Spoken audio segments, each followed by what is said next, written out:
Augustin, bonjour. Bonjour Bernard, bonjour à tous. À la une de Libération, retour sur un massacre, 3 mois exactement après l'attaque d'une maternité de Médecins sans frontières. C'était à Kaboul et cette attaque a fait 24 victimes. Oui, c'était le 12 mai dernier. La France commençait à se déconfiner. Plusieurs hommes habillés en policiers attaquent l'hôpital des 100 lits situé dans un quartier pauvre de la capitale afghane, avec un objectif clairement identifié, la maternité. Même dans un pays comme l'Afghanistan, écrit Luc Mathieu, le reporter qui signe l'article, même dans une ville comme Kaboul où les attentats sont devenus une norme, l'attaque du 12 mai est d'une sauvagerie effarante. Jamais une maternité n'avait été visée, jamais des tireurs n'avaient assassiné des femmes prêtes à accoucher, une par une, lit par lit, laissant leur bébé mourir avant d'avoir pu naître. L'attentat n'a pas été revendiqué, alors pour tenter de comprendre l'incompréhensible, Libération a mené l'enquête. Une enquête qu'il fallait mener car celle de Médecins sans frontières n'a pas abouti. L'ONG a depuis arrêté ses activités dans cet hôpital et celle des autorités afghanes risque de ne rien donner. Donc Libération a recoupé plusieurs documents, plusieurs témoignages et ça lui permet d'accuser un triangle terroriste. Oui, 3 groupes, une organisation djihadiste pakistanaise aurait commandité l'attaque, un groupe afghan allié aux talibans aurait assuré la logistique et les hommes de l'État islamique dans la région seraient passés à l'action. Leur motif, la vengeance. Le 5 mai, en effet, les forces afghanes avaient tué 2 femmes enceintes lors d'une opération contre l'État islamique. Après le 12 mai, chaque acteur de la région a pointé un responsable différent. La présidence afghane a essayé de faire porter le chapeau aux talibans qui ont signé un accord avec les États-Unis au début de l'année pour empêcher les négociations de paix.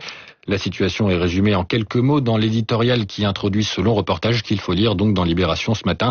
Ce qui apparaît au premier regard comme un fait divers sordide devient la parabole de ce pays et de sa déliquescence, de la dramatique faillite de la communauté internationale dans la gestion d'un conflit vieux de plusieurs décennies au moins. Tout autre sujet également dans les journaux ce matin. Augustin, vous nous parliez hier des utopies, ces lieux alternatifs qui se développent de plus en plus un peu partout dans l'Hexagone. Et ce matin, vous souhaitez nous parler d'une dystopie. Oui, alors les utopies, c'est dans le monde qui continue son exploration de la France des oasis et des initiatives écologiques pour vivre différemment. Ouais. La dystopie, le contraire de l'utopie, donc c'est dans Télérama qui nous emmène à Celebration aux États-Unis, une ville rêvée par Walt Disney qui a tourné au cauchemar.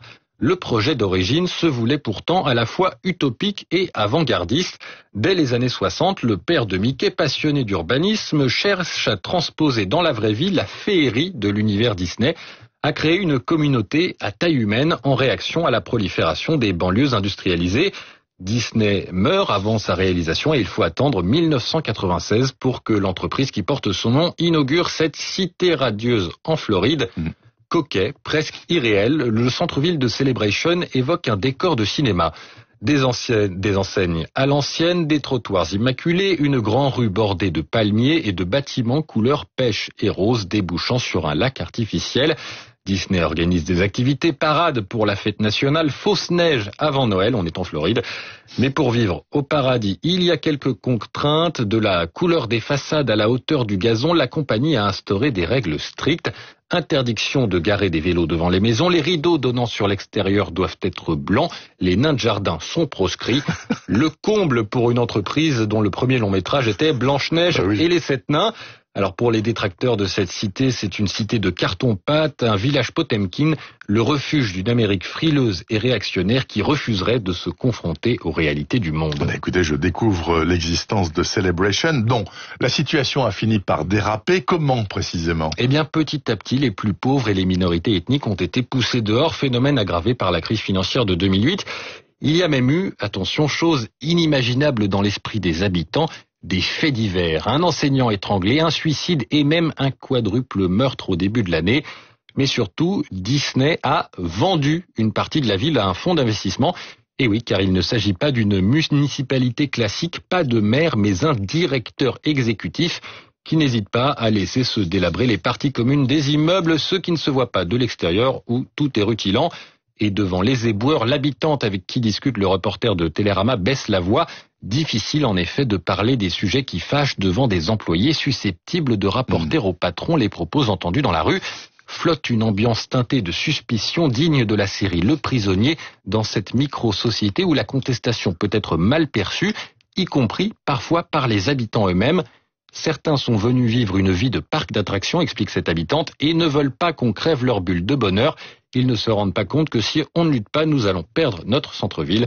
On est donc loin du conte de fées. Extraordinaire à lire ça donc dans Télérama. Et pour terminer, Augustin, nous passons des fausses villes américaines aux fausses études scientifiques. Oui, saviez-vous, Bernard, que Nemo, le chien de l'Élysée, a récemment signé une étude scientifique qui prouve que l'hydroxychloroquine permet de lutter contre les accidents de trottinettes électriques. Rien que ça.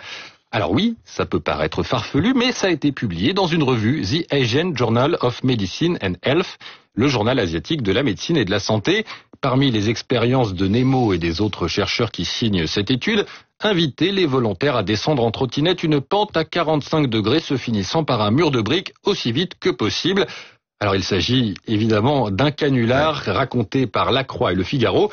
L'objectif du groupe de scientifiques franco-suisses qui a réellement signé l'étude, montrer qu'une publication dans un journal d'apparence scientifique ne saurait suffire à asseoir une quelconque légitimité et surtout, écrit Le Figaro, dénoncer le business des revues dites prédatrices, prêtes à publier n'importe quoi pourvu que les auteurs déboursent monnaie.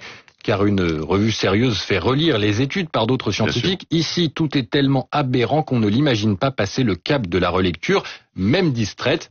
Ces revues prédatrices qui font passer leur intérêt financier avant celui de la science, elles sont nées de l'injonction publish or perish, publier ou périr, la quantité de travaux publiés favorisant plus l'avancement des scientifiques que la qualité.